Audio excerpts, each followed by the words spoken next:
찬미 예수님. 추울 줄 알고 잔뜩 껴입고 오셨다가 더우시죠? 그래도 문 열어놨으니까.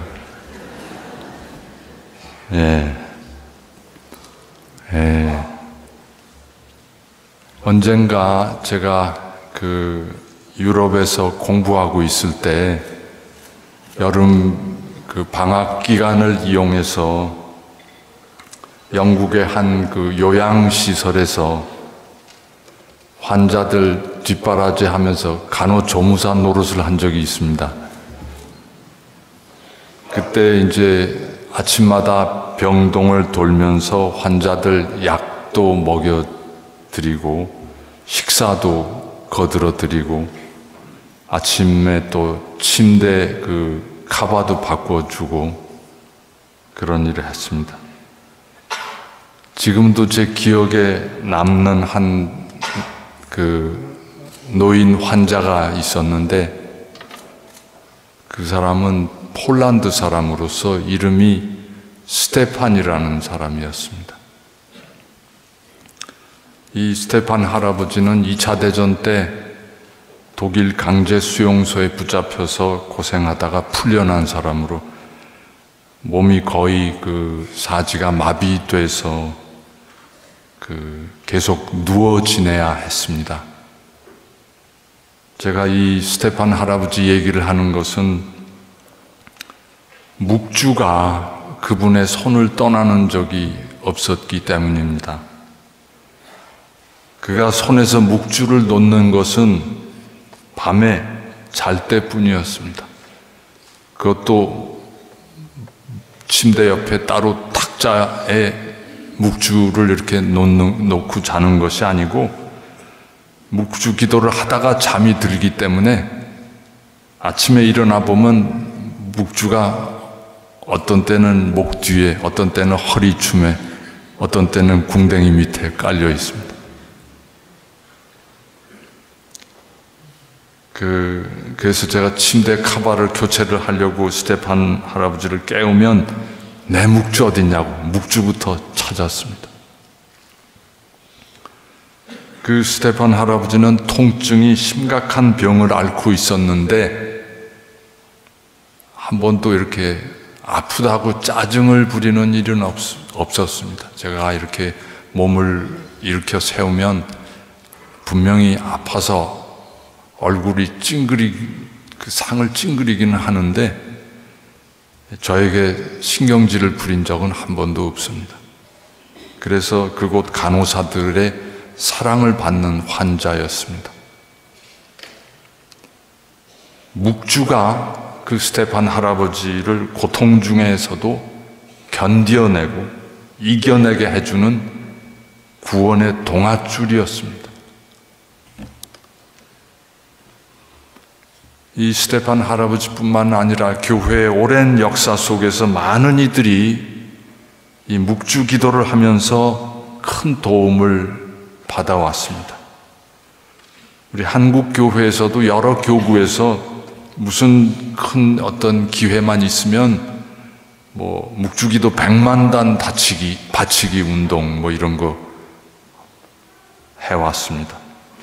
아마 지금까지 우리 한국 교회에서 바친 묵주기도 횟수만 다 따져도 수천만 단이 될 것입니다. 저는 오늘 이 묵주기도의 밤을 준비하면서 이 정말 단순한 기도, 성모성을 끊임없이 반복하면서 바치는 이 묵주기도가 어째서 그렇게 많은 사람들의 사랑을 받았을까 하는 생각을 해보았습니다. 근데 가만히 생각해 보면 전통적으로 우리가 바쳐온 묵주기도의 세 신비, 환희의 신비, 고통의 신비, 영광의 신비, 이 세 신비는 사람이 되어 세상에 오신 하느님의 강생의 신비 전체를 요약하며 그 신비에 우리가 몰입하고 그 신비를 오늘 우리의 삶 안에서 실현하도록 돕는 기도인 것 같습니다. 환희의 신비는 마리아께서 예수 그리스도를 당신 아드님으로 맞이하는 여정을 우리가 묵상하는 신비이고, 고통의 신비는 예수 그리스도께서 십자가의 순환과 죽음을 통해서 인류 모두를 구원해 내시는 그 구원의 여정을 묵상하는 신비이고, 영광의 신비는 예수 그리스도께서 부활과 승천을 통해서 인류 구원을 완성하시는 완성의 여정을 묵상하는 신비입니다. 한마디로 이 묵주의 기도는 예수님의 인류 구원 여정을 우리가 함께 걷는 순례입니다. 묵주의 기도는 그런 의미에서 우리 각 개인의 어떤 혜택을 청하는 사적인 기도가 아니라 교회 공동체가 예수 그리스도의 구원 사업에 일치하고 동화되기를 바라고 청하는 교회 공동체의 기도입니다. 성모 마리아께서 우리에게 묵주 기도를 바치라고 하시는 것도 우리가 마리아께 개인적인 은혜를 청하라고 하시는 것이 아니라 우리 모두가 당신 아드님 예수 그리스도의 생애에 동참하며 그분이 걸으신 길을 우리도 똑같이 걷고 그분과 정말 닮은 제자가 되기를 청하라고 하시는 것이라고 생각됩니다. 마리아 당신 자신이 누구보다도 먼저 당신 아드님 예수 그리스도의 제자로 사셨습니다. 마리아의 그 제자 수련 제1단계는 하느님 말씀에 귀를 기울이는 일이었습니다. 마리아는 천사가 전하는 메시지에 순종하고 메시아의 어머니가 되는 신비를 수락하셨습니다. 마리아는 아드님과 관련되어 일어나는 모든 일을 당신 가슴 깊이 새겨서 담아두셨습니다. 아기 예수 주변에 일어난 모든 일들, 또 아들이 소년 시절에 일어난 일들 하나하나 다 가슴 속에 차곡차곡 담아두셨습니다. 그렇지만 귀로 또 마음으로 듣기만 하는 것이 아니라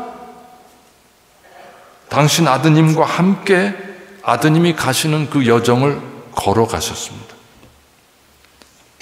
천사의 메시지를 들은 다음에 마리아는 먼 길을 떠나서 친척 엘리사벳을 찾아가시고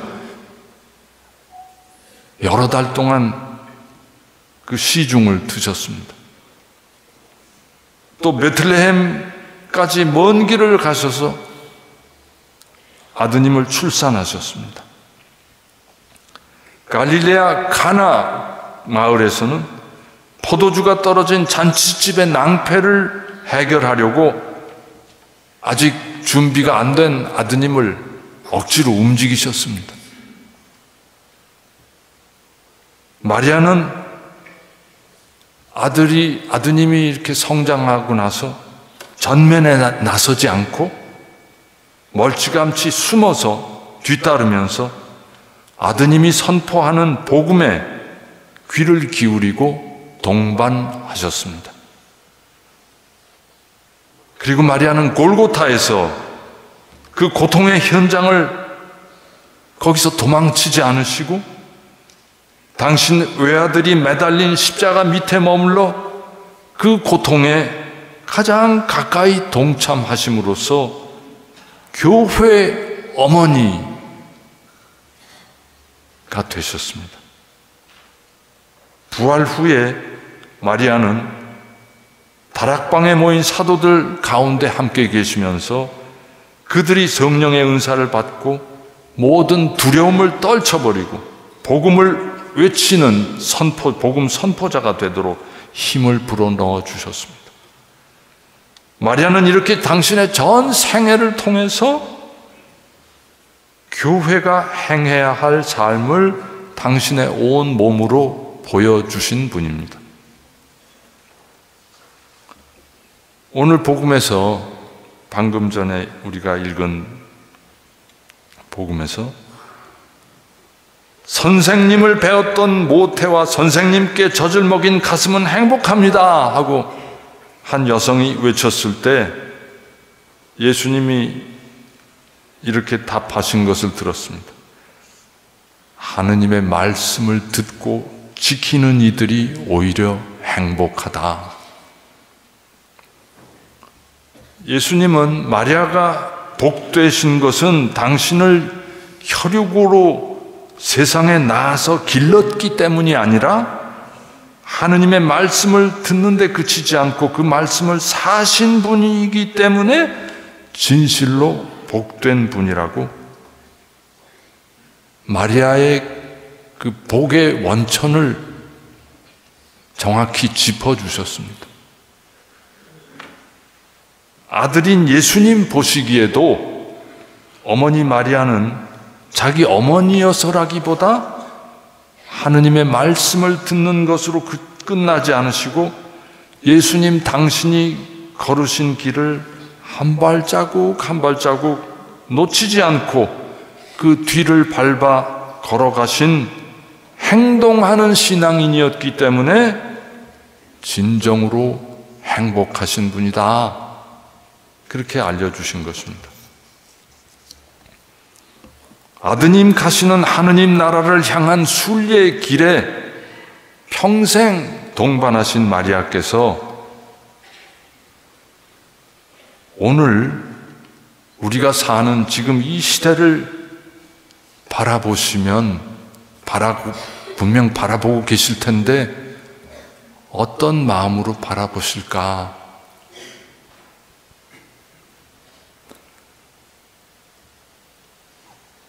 지금 우리 한반도 북쪽에선 주님께서 만드신 아름다운 대지와 인간 모두를 송두리째 파괴하는 핵실험을 계속하고 있고 남쪽에서는 또 거기에 질세라 한국군과 미군이 첨단 무기들을 총동원한 육해공 군사 훈련을 하고 정부 대표자들은 서로 상대국의 파멸을 단언하는 아주 험악한 언사를 주고받고 있습니다. 이런 오늘 이 나라의 상황을 이렇게 바라보며 저는 성모님이 부르신 찬가의 한 대목이 떠오릅니다. 그분께서는 당신 팔로 권능을 떨치시어 마음속 생각이 교만한 자들을 흩으셨습니다. 이렇게 노래하신 마리아께서 오늘 이 시대를 보시고는 얼마나 당신 가슴에 안타까움과 우라가 끓어오르실까 하는 생각이 듭니다. 지난 대선 때 이 정권은 쌀 한 가마 17만 원 하던 그 쌀값을 21만 원까지 끌어올리겠다고 거리마다 플랜카드를 걸면서 공약을 했었습니다. 그러나 쌀값이 올라가기는커녕 지금은 오히려 17만 원에서 13만 원으로 주저앉았습니다. 70이 넘은 노인 백남기 임마누엘 형제는 억장이 무너져서 전남 보성에서 서울시청 앞까지 쫓아 올라가서 항의 시위를 하다가 물대포 맞고 콘크리트 바닥에 내동댕이 쳐졌습니다. 거의 1년 사경을 헤매다가 결국 숨을 거두었으나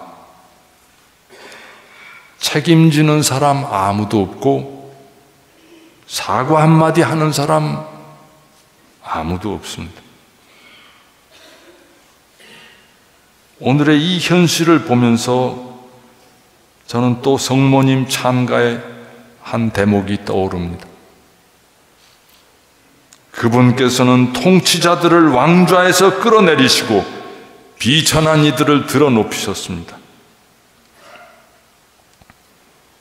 이렇게 노래하신 마리아께서 오늘 우리의 세대를 보시며 얼마나 격정과 분노가 소용돌이 치실까 하는 그런 생각을 해봅니다.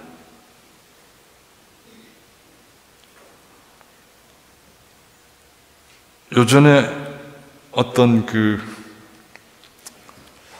비정규직 노동자들이 만든 잡지를 이렇게 보니까 어떤 외국인 노동자 한 사람에 대한 이야기가 있었습니다.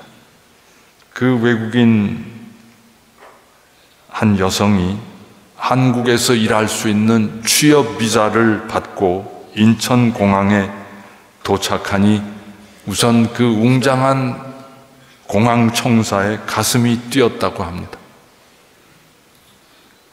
근데 자기가 취업한 그 회사의 사장이란 사람이 마중을 나와서 그 사람을 따라 갔더니 경기도 어느 시골 마을에 당도했고 거기는 끝도 없이 늘어선 비닐하우스 농장이 눈앞에 펼쳐져 있었습니다. 근로계약서에 숙박비가 월 35만 원이라고 되어 있어서 자기 고향 생각하면 엄청 비싼 월세이니까 아마 아주 참 아름다운 집이겠거니 멋있는 집이겠거니 상상을 했는데 숙소가 어디냐고 물으니까 까만 덮개가 덮여있는 작은 비닐하우스를 가리키면서 여기 들어가라고 했습니다. 화장실이 어디냐고 물으니까 사장님은 손가락으로 비닐하우스 사이에 고랑을 가리키며 천지가 화장실이다. 아무데나 싸 라고 했답니다. 매일 11시간 한 달 29날 29일을 일을 했는데 그 시간당 그 약속된 임금을 계산하면은 200 몇만 원이 200만 원이 잠깐 약간 넘는데